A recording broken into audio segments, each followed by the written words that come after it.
Hi, welcome to the first edition of Blues Talk of 2021. So, boys, looking back over our defeat in first game in 26 against Connacht, we were beaten 35-24 last weekend. Look back at all the other Pro 14 action, and of course, look forward to our big game against Ulster on Friday night. So, lads, disappointing way to lose our unbeaten record. It's enough to make you want to storm the Capitol building. Very topical, Dave. Yeah. I like to bring the zeitgeist. Very disappointing performance. Some mitigating factors, not as many as you'd hope for, but there were some. But it was a poor performance all around. Experienced guys, inexperienced guys, none of them played to the standard we know they can. And you know, Connacht were at the sharpest, and they took advantage. Yeah, Connacht played a great game. They were in our faces from minute one, but we should have known that was coming. You know, they've been doing that to a team. You know, they were very close to Racing in Paris. Not so close to Ulster, considering Ulster had a second string out when they played them. But you know, they have shown, and historically, they always seem to keep their performances for Leinster. I don't know why, or you know, they never seem to play as well against Munster or even Ulster as they do against us. I don't know what it is. Maybe because they've got a lot of our ex-players, or don't know what it is. But they're always up for a game. And in fairness, they were robbed a couple of years ago by, you know, there were 17 minutes or there were 17 points with 11 minutes to go, and we held them back, which, you know, robbed is possibly the wrong word, but you know, it was definitely a very tight game. It was definitely an act of burglary. Yeah, they were unlucky to come out on the wrong side of it. So we had to lose some time, and I'd rather lose to Connacht than lose to most other teams in the world. In fact, Connacht being everybody's second favourite team, so better to get beaten by your second favourite than your 38th favourite team. So yeah, fair play to them. It has to be said, you know, that it was great for them, and they didn't celebrate it like it was a cup final. Kind of, you might have expected them to. Their second win since 1950 something in Dublin, I believe. Certainly their first since 2002, and only their second of the millennium. So, you know, pretty incredible stuff for them. As regards us, yeah, it was one of those off days where we just didn't get to the pitch of the game. Sexton gone off early was a bit of an omen. He wasn't exactly having a stormer, but you know, sure, nobody was. And then had to go off, and they persisted. I think their plan was originally to give Jack O'Brien a go at out half. You know, probably more likely when the game was more secure rather than when it was in dire straits. But they stuck with that plan rather than bringing on Hawkshaw, who kind of did steady the ship a little bit when he did come on. Made a couple of mistakes, but he had a reasonably good game. He was one of a few highlights. I couldn't understand it. Still can't. I think it was probably just a dialed in call that they had, and they didn't. They just kept with it rather than react to the. I think that they don't make any changes. You know, like if Frawley was supposed to start that game, he pulled out. They brought Sexton in, but they kept McGrath at captain. You know, they tried to make as few changes as possible, even though you're bringing on the club captain. And like, as you say, Jimmy O'Brien, I presume, was to play backup out half, and they persisted with that, even though they had Hawkshaw on the bench. But you know, Hawkshaw, when he came on, he made a bit of a difference. I mean, he is an out half. Yeah, like he was unlucky for. I think it was the correct call. It was crossing, but you know, he took that disallowed try very well, and it was kind of reminded me, like obviously there's a lot to learn, but kind of reminded me of Mark Ella back in the day, you know, saying if I touch the ball twice, we'll score, and he you know, he showed a lot of confidence. I think he was probably showed a little bit of naivety as well when he threw that intercept pass at the very end for Daly to storm in under the sticks. but there's far more positives from his performance than negatives. Oh yeah, definitely. And I mean, at the end of the day, I said it before. I mean, he's an out half, and you have an out half playing out half. It's kind of the point of the whole thing. It was just a really bad. It was an off day from 1 to 23, and for the guys in the judges box. Except one guy, Dave. There was one guy I thought was outstanding. It was Ryan Baird playing six. No, right, yeah, no, fair enough, yeah. Right, from I you know, 1 to every 5, time I see 1 to 5 and 7 to 23, then I'd certainly give you that. Give you that. Yeah. Every time I see that lad play, you know, you just go, Jesus, he's got some potential. He's exciting for sure, yeah. Absolutely. I mean, I'm getting carried away here, but like, is he the best player you've ever seen? No, but I'm telling you, he's like. Unlike you, Jason. He would be a Tojo-esque in that he, you know, physically he kind of even reminds me of him. He's that tall, rangy kind of guy. Maybe not like he's obviously only in his early 20s, so needs a few more seasons of doing weights and building his strength and all that. But like he's got some step on him, and every time, not dissimilar to James Ryan, every time he gets the ball, he makes meters. He's not prepared to take, you know, to be driven back in a tackle. He drives and drives and drives his legs to get over that gain line. He's actually the comparison you made to Itoje is very good, and indeed he's more similar to Itoje than he is to James Ryan. James Ryan is, for all his excellence, an orthodox lock, whereas Ryan Baird is that kind of, you know, hybrid kind of, that modern hybrid of a back row and a lock. When he's in the loose, he can play like a loose forward. When he's in the tight, he can carry like a member of the tight five. So he's certainly got made an excellent start to his career. He to a certain extent as well, a guy who reminds me of, although not, you know, in terms of pure physical power, but in terms of ability to switch position and, as you say, make ground, is a young Ian Henderson.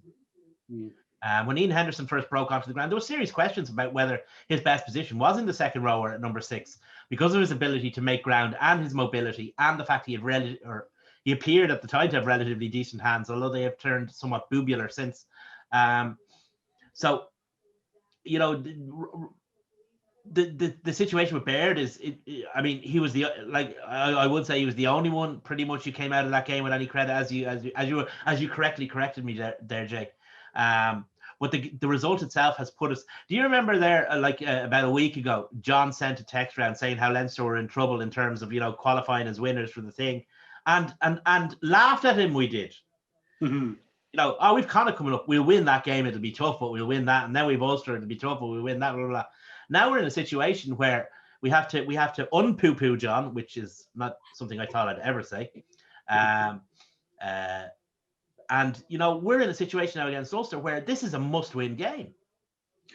You know, we're absolutely, no question. You know, we're 10 points. What is it? 10 points behind. We've 2 games in hand, admittedly, but one of them is away to Munster. Yeah, and away to Scarlets. I mean, whatever about Scarlets, but Munster, going away to Munster is always tough. And if the date is the wrong date for us in terms of internationals or whatever, you could find yourself with a you know, not a great team, a team not unlike last weekend's, going down to Thomond Park in a must-win game. So you're gonna want to pick up points everywhere. And so it's Friday night, isn't it? Friday night becomes absolutely vital. Ulster have been very lucky in that they've had no cancellations due to COVID. Yeah. They're also out of Europe, so they don't have a distraction. Ulster are kind of in the box seat. Are they out of Europe or out of the European Cup? Well, they're out of the European Cup. And well, they've lost their opening 2 games, so they'll find it difficult to scrape up into the middle 4. Even the middle 4 might be a stretch, but they're definitely out of the top 4. Wasn't that what we were undoubtedly out of the top 4? Yeah, so they're in the box seat in the league for those reasons. Everybody else almost, I think there's one other team, I think Cardiff might be the other team who've played all their games. But, you know, most teams are missing 1 or 2 games that they're going to have to claw back. If another one goes, like there's only 3 free weekends. I know we talked about it before, and you were saying, oh, they can play during the week like they did in the Premiership. But I think we're reaching a point in the season generally where they've also crowbarred in this Rainbow Cup thing at the end. So there's so many games and so few weekends. That's looking very dreadful. I mean, there's like serious talk of the Lions being postponed, and this, like, obviously the Rainbow Cup is going to come in April, whereas the Lions is going to happen in June, July and August. So here's the thing. Unless they move all the South African teams up here. The reason for the Rainbow Cup is in part to give South African players some match exposure in advance of the Lions tour. If the Lions tour is off, then what's the point of the Rainbow Cup kind of thing at this point in the season? But my point is, it's going to get, if it goes too much later in the season, like maybe now they're in a position where they could cancel the Rainbow Cup and reschedule the rest of the season for the 12 teams that are in it. However, if it goes up towards the final in March and it hasn't been called off, then we're playing our final on the 20th. Not we as Leinster, but the Pro 14 are playing their final on the 27th of March. Is it? Yeah, but the problem with that is the decision can't be made until the Lions make a decision. Of course, but this is where it's all going to. We're getting what my point was is that we're getting to a point in the season where COVID is actually going to destroy the season, and there's going to have to be a decision made as to how to finish it all off or what to do. We may have to change things because it's kind of unfair to teams. If you look at Exeter, for example, getting John, they need the money, John. Like, well, that's true. It's nothing about fairness here. It's TV deals, it's sponsorship deals. These clubs are on the brink of going out of business. They have to play the games, and let's face it. We don't give a fuck whether Leinster finish first or last in the league once that they're a viable entity next season. Do you know what I mean? Well, we do give a fuck, but we don't give as much of a fuck. I want my team. What's the point? What's the point of winning the league this year and being defunct next year? The matches have to build. Absolutely not. I mean, at this stage, it's a survival game. Jason's right there. It is a survival game. And you look at the situation in France, you look at the situation in England, particularly in England, where a lot of clubs are operating on not a shoestring, but are operating on zero margins anyway. Or worse, indeed, they're operating on zero margins of their ability to control their debt. Never mind, breaking even or making a profit. So Jason's right there. Games have to be played so that checks can be signed. That's the be all and end all of it at this point in time in the sport. It's become it's an existential threat to professional rugby in certainly Britain and Ireland. Yeah, I'm not saying they should stop the season. I'm just saying that they should make it. I think what John's saying is they should make a call on what to do with the remainder of the season. Exactly. If we get to a position in, we'll say February, where we know that there's going to be no Rainbow Cup, then play a full Pro 14 season. Yeah, or fuller. I agree. Fuller. We've seen today the announcement from the government about the restrictions on travel from, South Africa and from England.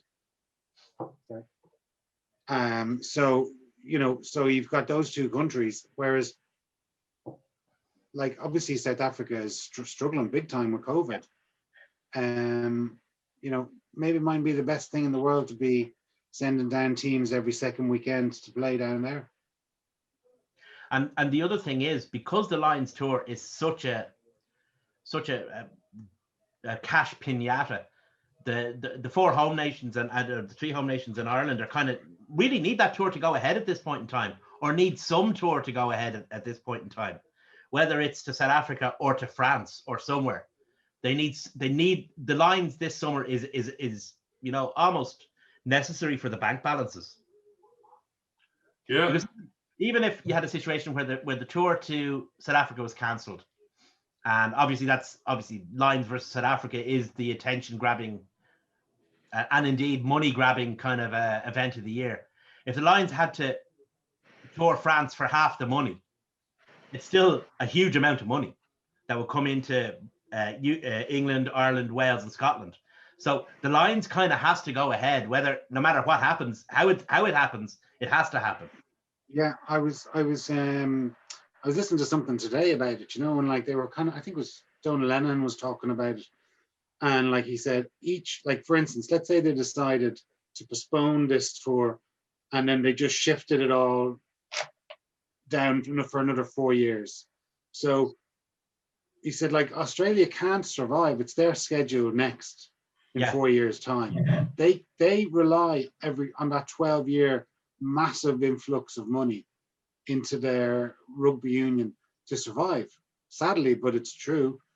And if you kind of push that out, so it's going to be 8 years instead of 4 years, and given their precarious financial position added in with COVID and whatever, like they're not going to survive.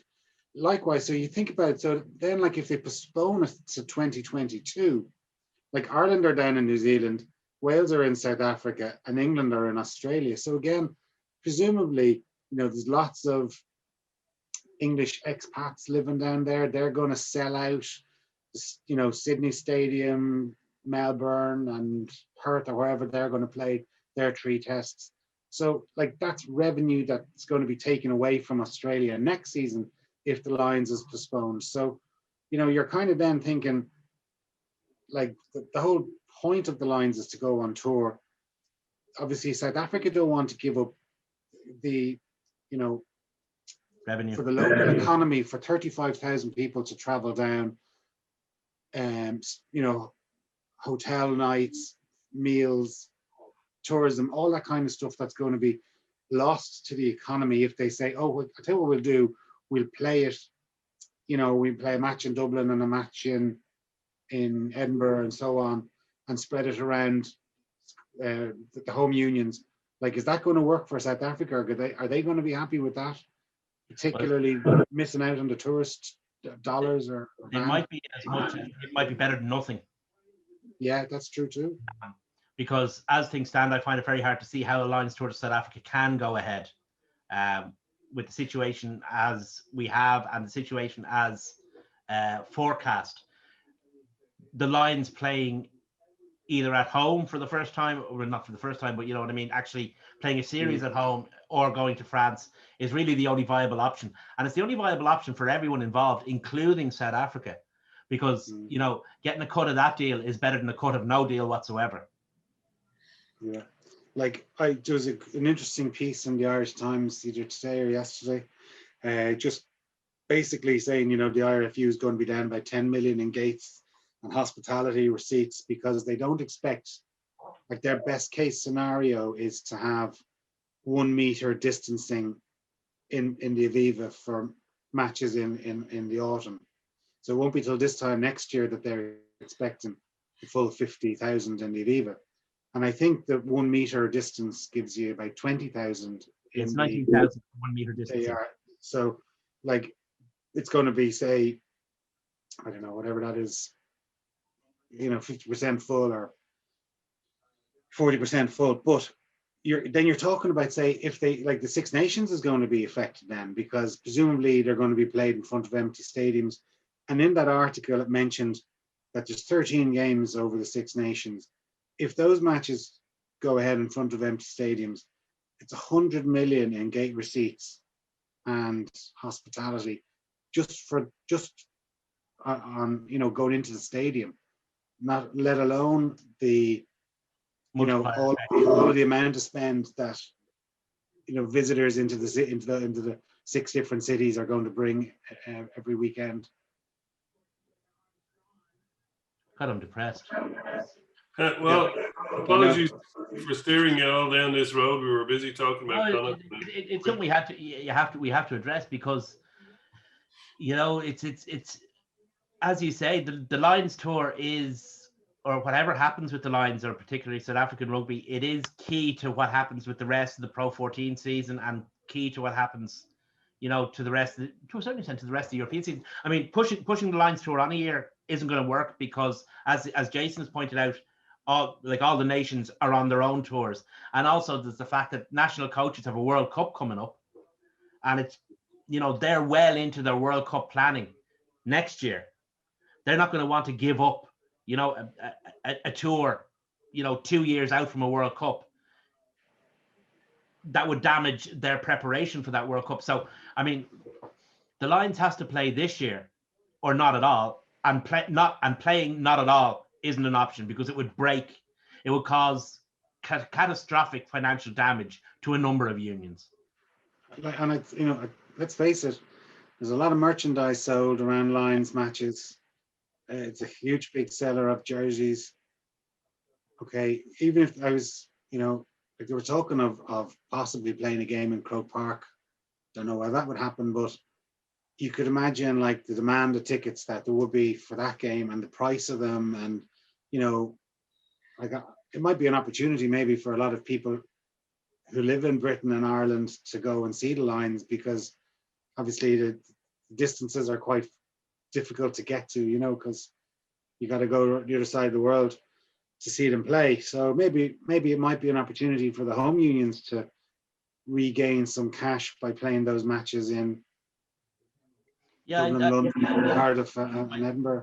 Suggest is because of its size, and you could get, maintaining an appropriate and acceptable level of social distancing with Croke Park, you could still get 30-odd thousand into the stadium, which would be a decent return. So, yeah. Anyway, boys, let's just have a quick chat about some of the other Pro 14 fixtures before we look forward to Ulster game. Like I watched a couple of the Welsh derbies, and like snooze fest. It was aerial ping pong, kicking the ball away.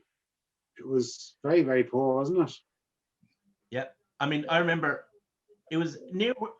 Actually, was it when we first started doing this, or when we first started doing Blood, Sweat and Beers? There was a Dragon Scarlets match, I think it was, in Newport, that we raved about for months afterwards. It's one of the most brilliant games of rugby we've ever seen. Just in terms of the competitiveness and the closeness and the way it swung back and forth. That didn't happen this weekend. Nowhere near to that happened this weekend. It was dreadful stuff. Maybe there's a reason that the four Welsh clubs currently sit equally fourth and fifth in both conferences. There's a distinct 1 and 2 on both sides of the conference A and B are the four Irish clubs, and then the four Welsh clubs are. They are where they are because they are what they are. Yeah. Well, I had the misfortune to see a good bit of the Scottish derby, which was, well, it wasn't that bad of a game, but it was 0-0 at 50 minutes or something like that. Yeah, but it was still a better game than the Welsh games. Yeah. Says something. The Scots are fifth in both conferences. It's a nice symmetrical table. It is, and the Italians are sixth. The Italians are sixth. So actually, the Italian derby was a good one. Didn't see it. So a little bit of it. Yeah, that was, at least it was competitive. And so that was a good result for Zebre. They beat Treviso 24-15 away from home. Yeah, good result from Zebre, playing some progressive rugby as well, it must be said. Like, that's their second win out of 9. So, okay, I know they're sixth, but they're on the right track. Like, Treviso just are one of these infuriating teams that they haven't won any games from the 8 that they've managed to play.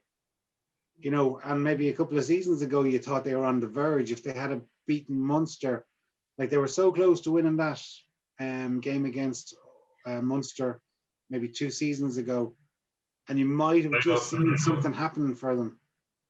Well, that's Treviso, isn't it? They go out and they beat Stade Francais and then lose to Zebre. Yeah. I saw a very interesting documentary on YouTube. It was one of these rugby pass documentaries, and it was kind of behind the scenes of Zebre from a couple of seasons ago, just when Mick Bradley took over. It was quite interesting to see, and sort of like, I suppose it gave you a bit of an insight into their club, and it seems to be a fairly well-run and efficient organization. It's it's not kind of. Do you remember that they made one about Connacht about 10 years ago, and it just seemed to be all about, oh, woe is us, and we're always the underdogs, and we have it so hard. Didn't Yeah, seem it to was be like like that the about them. Morrissey album before he went to a racist. The one other game that was on has a bit of relevance to us, the Munster versus Ulster derby. Ulster went off to a lead and then stuttered to a halt and didn't quite get caught by Munster, but yeah. Munster did what I said they had to do. They dragged Ulster down to their level, but dragged Ulster down to playing a game that Munster wanted to play rather than the game that Ulster wanted to play. And they did it, mainly through their halfbacks. As we said, I thought their halfbacks were excellent that day. Thought they were really, really good. Craig Casey. Yeah. It's always interesting with a scrum half. I think it might have been Kieran Bracken said it actually. He was talking about his career a couple of years ago. He said the worst season for a new scrum half is the second season, and he was asked why. Why do you say that, Kieran? He says because the opposition has video. If you're a talented scrum half, your first season you always go really, really well. It's your second season, and Craig Casey's going really, really well. We'll see. Yes, he's a good player. Like we obviously, Ulster are actually doing quite well. Without an awful lot of players. I was thinking of all the guys that they had that either through selection or injury were unavailable on what was it, Friday night, Saturday. And, they were missing quite a few. They were missing, obviously, Jack McGrath's not there for whatever reason. And they were missing Henderson. Jordy Murphy wasn't there. Sean Reedy didn't start. Sean Reedy didn't start. Luke Marshall is injured. Balakoon isn't playing at the moment. He's injured. Ludick is injured. Those are guys who are significant players for Ulster. Luke Marshall is injured. They've actually developed a significant amount of depth when you think about it. Because actually, I'd say now, if you'd looked at that Ulster team, you would have said, "Oh, that's a fairly strong Ulster team," and close to first choice. And then you think, actually, of all the guys that are missing, and you don't actually miss them. Or you don't think you miss them. Indeed.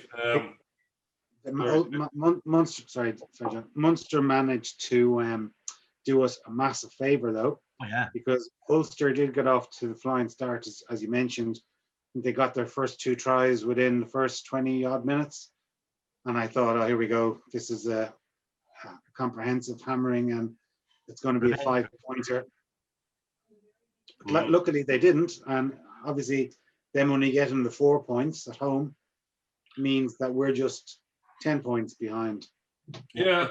Well, the thing is, we do have 2 games in hand now. Yes, as we have both said, they're Scarlets away and Munster away. Not the ideal games to have in hand.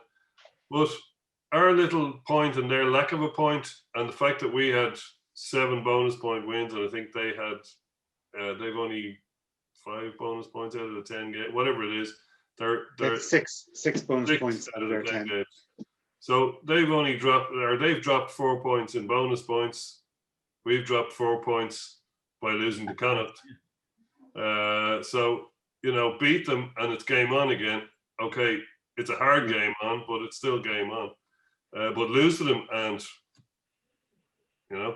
wave them over the hill. We do play them twice. We play them home and away. So I think we played them in round 16 as well. So, that's a far from done deal league. If you think we've got 2 games in hand, if we win this game, even a 4 points to 1 win, and then I'm presuming now we're going to get try bonus point wins in our 2, which obviously is a big ask, in our 2 games with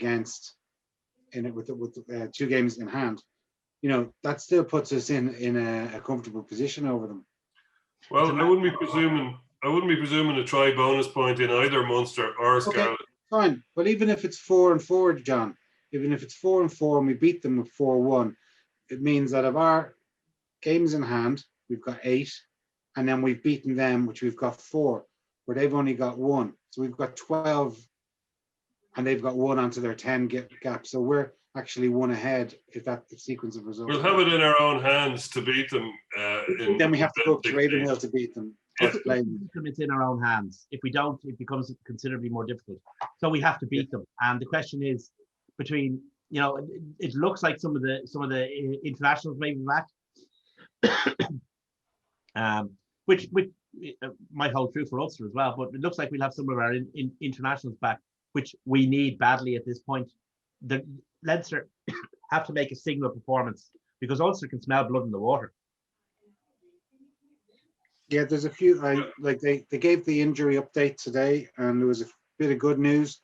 Larmour's back in contention after his dislocated shoulder, which he did last October. He's back ahead of time. Ruddock, Conan, and Ed Byrne seem to be okay, and then Scott Penny and Sexton are still going through the return to play protocol. So I presume they're not going to be risked. Considering it's only a 6-day turnaround from when they did get injured. What's the story with Ross Byrne? I'm not sure about Ross Byrne. Harry Byrne, though, they reckon that he still might need a little bit more time. Yeah, we're kind of snookered for out half. So for all these okay-ish, Sexton looks like he's probably out. Ross Byrne, we don't know, and Harry Byrne is going to be out. Like, who's playing out half? Like, we still have to beat Ulster. Well, I tell you, I'm singing the praises of Hawkshaw again. I just think the kid's got a lot of talent, and maybe a bit biased, probably am because of the connection with Coolmine, but I just thought he looked very composed when he was nice. He's raw, like he's played 3 pro games, but. I would be equally biased, Jay, but so I agree with you. He does look like he's the real thing. Look, at the end of the day, and this was the big, finally highlighted and brought Stark into view. It doesn't matter who's playing out half if your hooker can't hit a cow's arse with a banjo. That's true, and I'm gonna play the part of Jason here and say, you don't mean to tell me that you're gonna go and play Ulster top of the table team with bloody Hawkshaw, who's only a wet day in the job, and so, no, that's my impression of Jason there. Sorry, well, Jason. If no one else, John, what are they going to do? Absolutely, but we have to. Yeah, I get you. I mean, like I want Sexton to start, but if he's injured, well, he can't play. If the 2 Byrne brothers are out, and if Frawley's out, we're down to number 5. So, yeah, it's a sad situation, and it's getting more and more absurd, unfortunately. You mentioned about the hookers not. Did you see there was some data published from one of the big agencies comparing the players in the 3 different leagues, and it looked like the guys who play hooker don't get the most or the least amount of money in their contracts. Maybe we could organize some bonus kind of line out hitting pay bonus thing, because I don't know. I mean, it's actually a worrying situation. Put it this way: if it was if you were down by 4 in a European final and you had a penalty and it was kicked to the corner, how confident would you be that any of our hookers would hit a jumper? I'd want them to take the points, Dave. If you're 4 points. Okay, sorry, I take the scrum. Yeah, you'd really have to, wouldn't you? I mean, like this is a thing that's going on for 10 years. Like I can remember we played Claremont in Claremont, and it was the same crack. We had an opportunity to win a game, and we couldn't execute our simple throw it to the 6'10" guy and catch it, and we couldn't execute it. And it's been going on a long, long time over a lot of different personnel. And here's the thing: I know cash is tight, but we didn't replace Tamani with a foreign player. Scott Farley's contract is up at the end of the season, and I'm pretty sure there'll be other guys leaving too. We've got to get a top-notch international hooker. Have to. I don't know from where in this current climate. See, I think they're just going to pump the resource and the money into the two that are there, Shanahan and what's the other lad? Sorry. Sheehan Yeah. and Yeah. But they're going to have to learn how to throw a lot better. Yeah, no, I get you, but They're going to have to do something. They're going to have to do something. They're going to have to upskill those guys, and they're going to have to do it pretty rapidly because, for whatever reason, I don't know why, but in the Irish game, being able to throw a ball into a line out is not considered to be a primary function, or not considered to be a primary skill for a hooker. I don't know why. If you look back over them, with the exception maybe of Jerry Flannery and Shane Byrne, there's been very few who would be top notch at that. Sheehan was okay. Keith Wood was okay. Cronin very hit and miss. Rory Best very hit and miss. Rob Herring very hit and miss, etc., etc., etc. I'm surprised Tom McCartney never got a cap while he was here. yeah, like even the guy down in Connacht, when Connacht were playing Ulster a few weeks ago in a game that they should have won but they lost. I'm not saying you can attribute the entire defeat, but a lot of that defeat was down to them, their inability to win any ball from the line out. Yeah. Because it was a blustery day, and I think wasn't it Kelleher? Was it Kelleher? Not Kelleher. Sorry, it was. Delahunt. No, it was the guy who played for Ireland during the autumn series. Is that not Shane Delahunt? Yeah. Was it? Okay. Anyway, he came on, and my God, he couldn't. And like, okay, we know it's a windy day. How's our Banjo? Yeah, but with a windy day for sure. But you know, like every time he threw the ball, it was a crooked in and a line, and it's back for a scrum. Anyway, I think they should line up a load of cows' arses and hand them all banjos. Yeah, and get them practicing. But just to take that on, I mean, our scrum is actually beginning to motor again. It looked very good actually against Connacht even on occasion. But you know, there's two formal and a third set pieces, being the kick out or the kickoff. So there's three set pieces in a game, and for us, two of them aren't functioning properly. Our kickoff receptions are very, very poor at the moment. Yeah. Mm-hmm. I mean, you had that.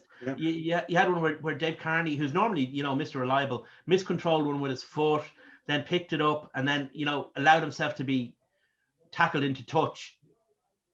You know, that kind of stuff is not. It's not evidence of proper preparation. Yeah, well, I don't know what we're not going to fix it for them anyway. We will.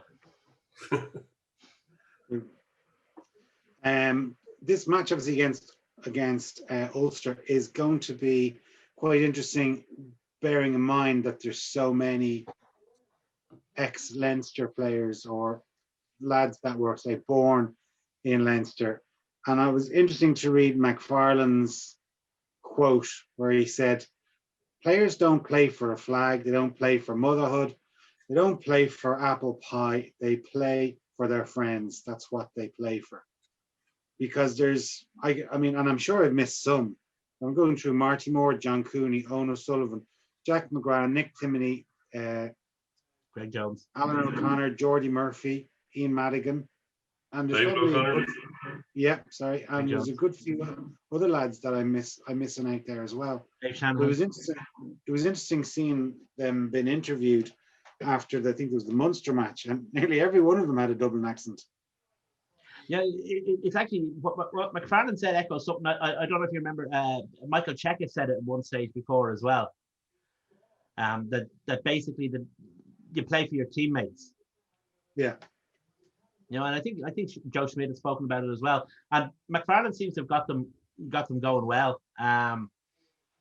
He certainly seems a cannier coach than Ulster have had in a while.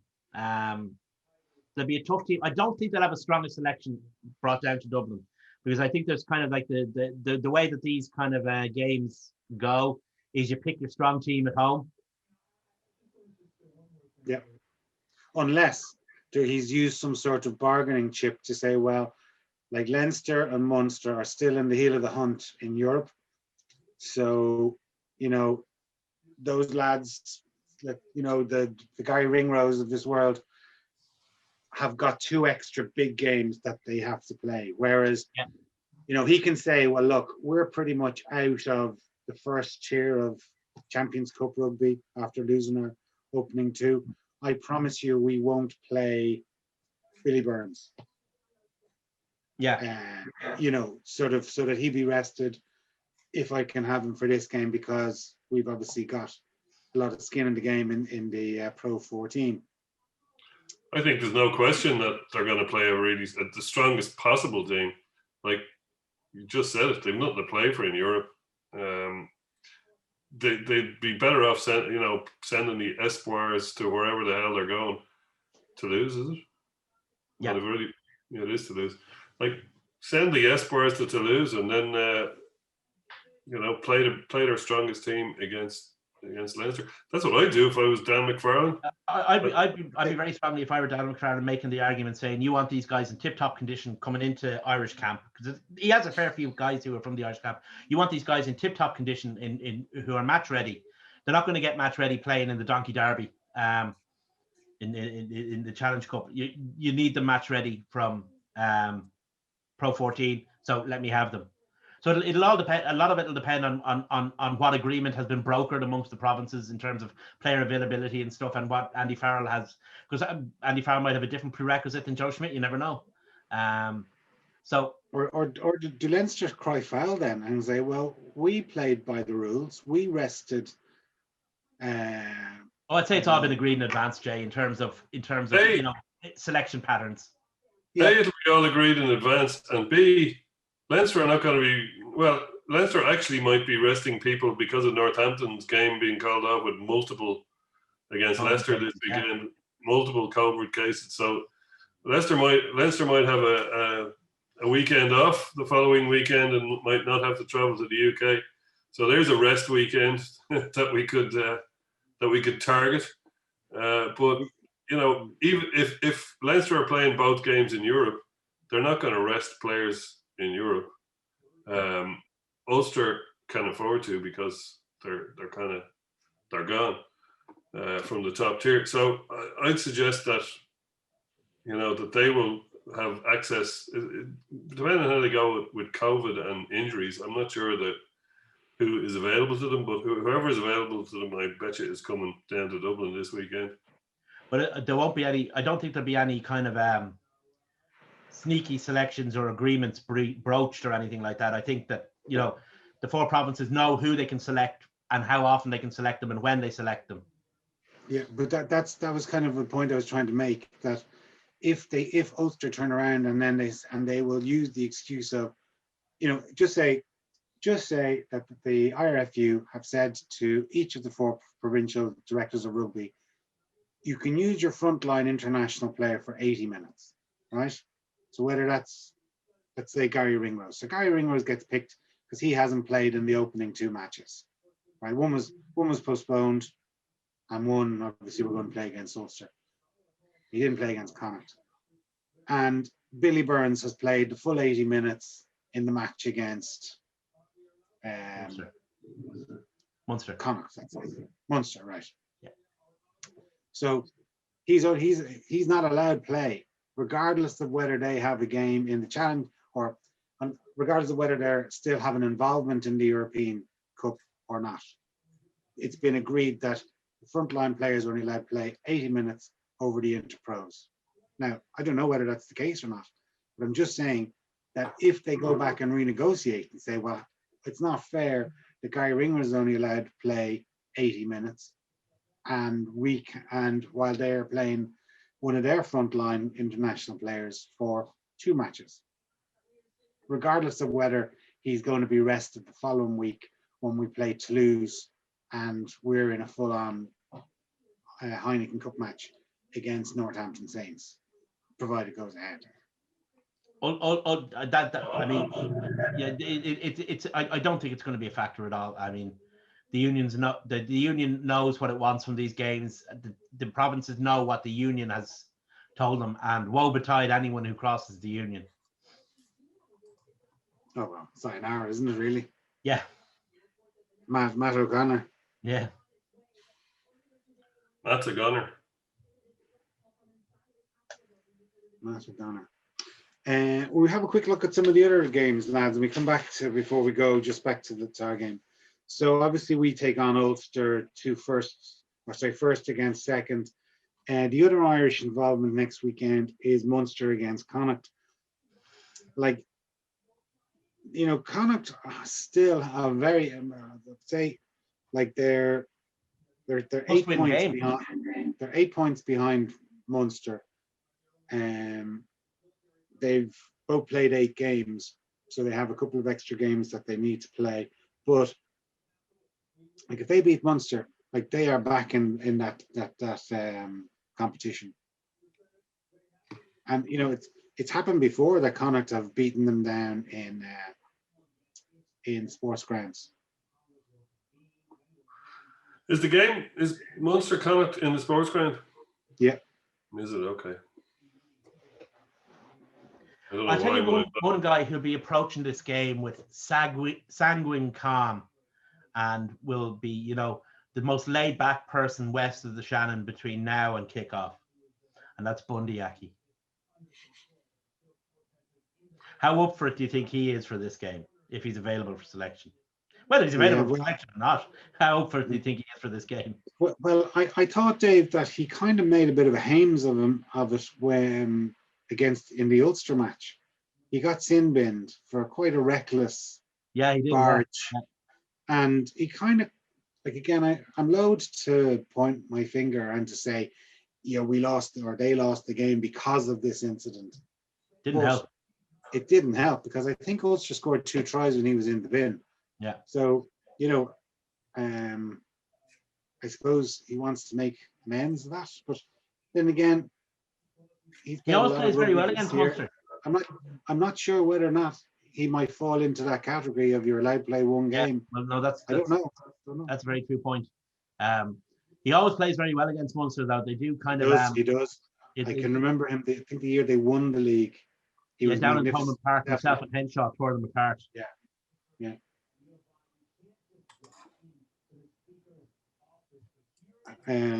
Just quickly looking at there's the Welsh derbies, Dragons against the Ospreys and Cardiff against Scarlets. Like, I'm not even I don't want to discuss them, because you just question whether the Welsh clubs have the same amount of interest in the Pro 14. Like, this would have been a great opportunity for them to showcase. They're playing a local derby. I think the players. I think the clubs themselves have the interest in it, and I think the players have the interest in it. I mean, we shouldn't mistake what a certain section of the Welsh rugby following public is saying with what the teams and the players are. I think that the Welsh teams themselves, just from a purely rugby perspective, are in a bit of a trough in terms of strength. And I think they're in a bit of a trough in terms of their coaching at this point in time.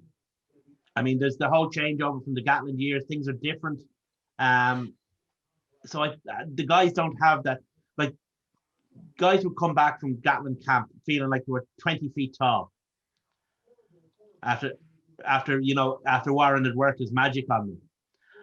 And that would last for a while, and then they kind of drift off. They don't have that boost at all now, because for whatever reason they're not. But, Team Wales is still greater than the sum of its parts. So there's good players in Wales.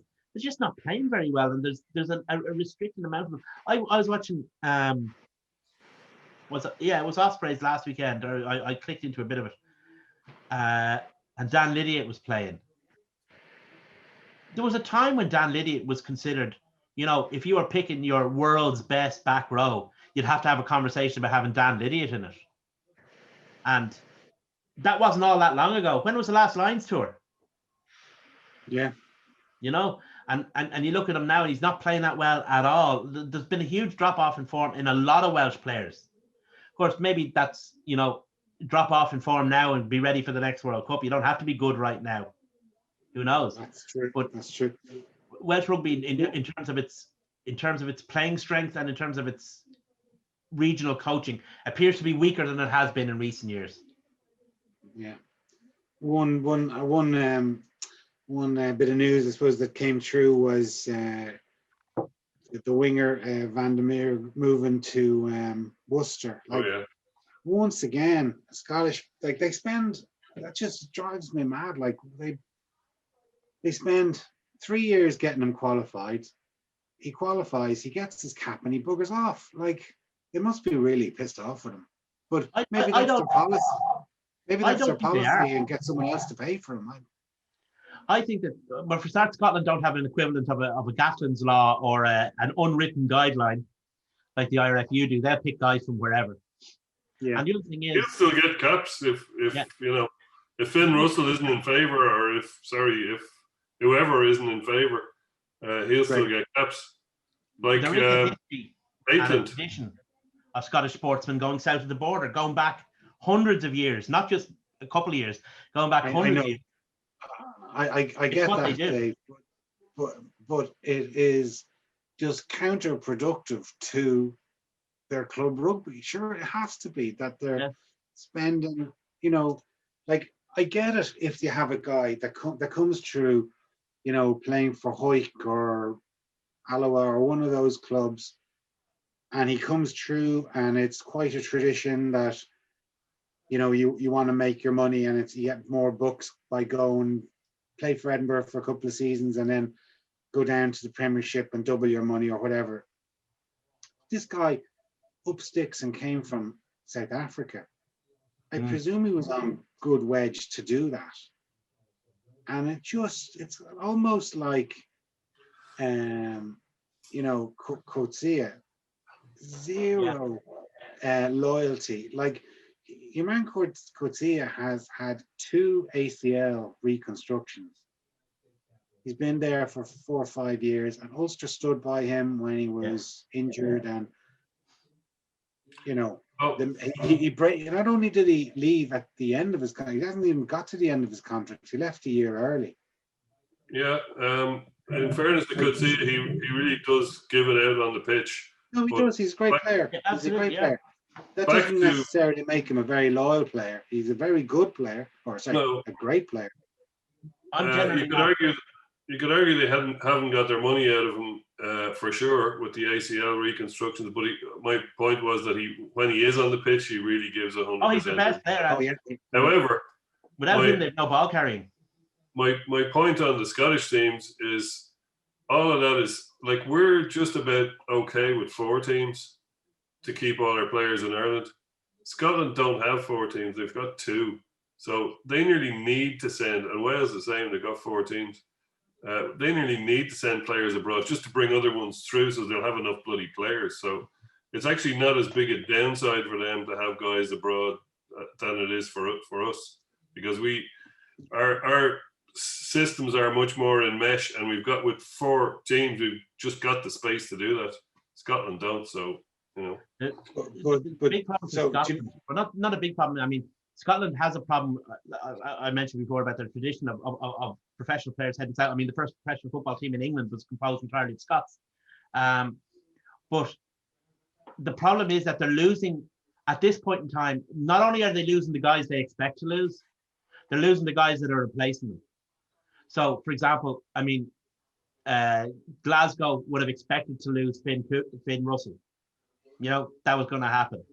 But now they've lost young Hastings as well. They would have expected to lose Stuart Hogg from the Scottish game.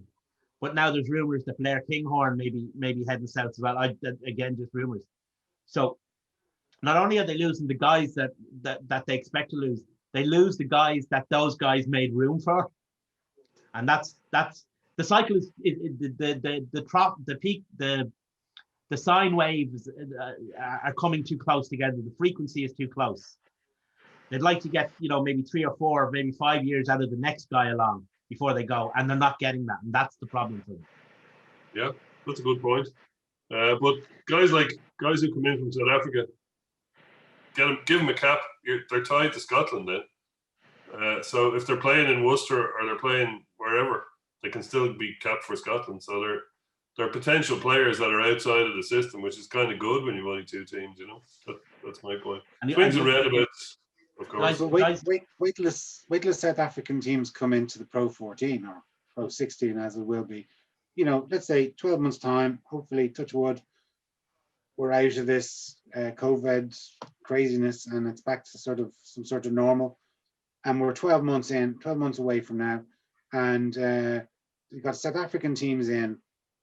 If the Scottish teams keep hemorrhaging their excellent international standard players, then then the Pro 16 is going to become 4 Irish, a couple of the Welsh, and the 4 South Africans, and then there's going to be this massive gap of possibly the 2 Italians, 2 Welsh, and the 2 Scots would be just might as well be in a different league, because they're going to be trounced when you've got 2 full strength teams playing each other. Because if the Scottish players continue to up sticks and head down to England to play in the Premiership.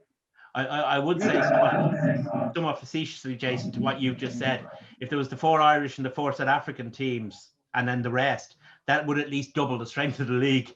Well, maybe so. But in terms of what you're saying, it's perfectly true. The one thing that's in our favour is South Africa do have a selection policy for their what once were Super Rugby provinces, in terms of the numbers of players who aren't available to South African selection within their squads, and most of those places are taken up by Namibians and Zimbabweans that they're trying to qualify for South Africa. So the idea of like that a province or a region, or in Scotland's case, would put a lot of effort into a guy, cap him, and then he buggers off back to South Africa. That part of it won't really happen. The Coetzee thing certainly, yeah, but Duhan van der Merwe is dead to South African rugby now. Oh no, and I get that, but like he's going to go to either France or a guy like him, or the next bright young kid who's coming through, regardless of maybe he could be 19 years of age and we've never heard of him, but in 5 years' time he's going to be the shiny new thing on the block, and we'll see him playing a couple of seasons and go, God, he's very good. And all of a sudden he's playing for Bath or Bristol or whoever, and again, I take John's point. It's very valid that they've got to make space for that conveyor belt to come through with only having 2 pro teams. I get that. But if you put a lot of time and effort into somebody and all of a sudden he goes off to play in a different league, it's kind of, well, we shouldn't be losing our stars. Get rid of the dross. Keep the stars. Thing is, nobody wants the dross. Well, perhaps a lot of dross in English. Take them or something. Yeah, there's a lot of dross in the English Galar league. I mean, boys, just briefly before we go, let's just return to our game against Ulster. I guess we obviously don't know. It's Wednesday night, so we don't know what the selections are going to be.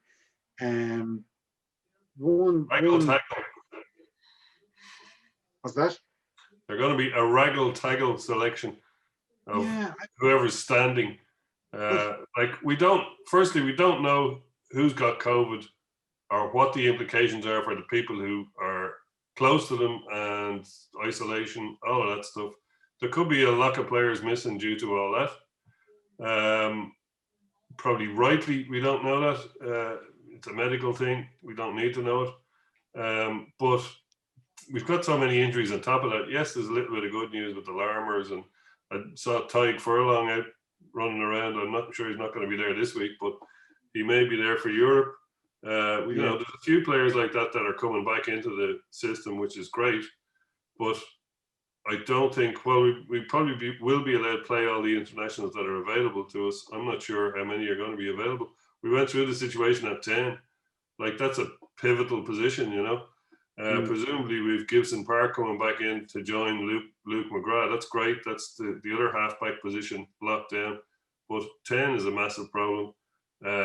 Outside backs are a huge problem. Like, you saw the team we played against Connacht. That's a home game.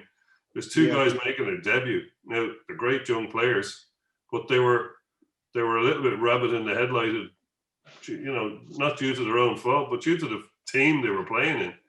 And they were expected to step up as if they'd played 20 games, and this was their debut. Normally players make their debut surrounded by a good, strong team at home, where they've a good chance of, especially in the RDS, they have a good chance of winning the game. That wasn't the case. So I just think that, we seem to have enough in the pack, just about, but I'm kind of fearful from 9 outward. You know, we're 1 to 9, we seem to be fine, and reserves for those positions. But from 10 to Depends who we have 15, back, John. Depends who we have back. yeah. Well, it's at 10 to 15 is where the problem is. So, you know, unless we're going to maul over all our tries, which looks unlikely, since we can't win a bloody line out. Well, Larmer is, as I said earlier, is in contention. Then, like, there's sort of question marks over whether Frawley's hammer has come true, or Jimmy O'Brien and O'Loughlin's shoulder injuries have cleared up. Like, you know, they might be pressed into action regardless of whether they're. What about Ringshaw? I haven't heard either of those. And like, Ringrose is out with his jaw. He re-broke his jaw. You're right, of course. Yes, I forgot about he that. broke his jaw. Yeah. Yeah, no, you're right. He Sorry. broke the other jaw. He broke his the other left side. jaw. Yeah, he broke his other side of his jaw. Yeah, so he's out. Henshaw probably might be back. Actually, that's something one I hadn't thought of. But yeah, it could be a bit of a bloodbath. We'll see tomorrow. Probably by the time this airs, we'll see. We'll see what's what. But yeah, I have a funny feeling it could be the Raggle Taggle Gypsy I was lining out in the back line anyway on Friday. So fingers crossed, boys. Yeah, no, hopefully. Anyway, boys, as ever, thanks very much. Thanks very much for watching. If you are following us on Facebook or Twitter, please give us a like and a subscription. Thanks again. Cheers.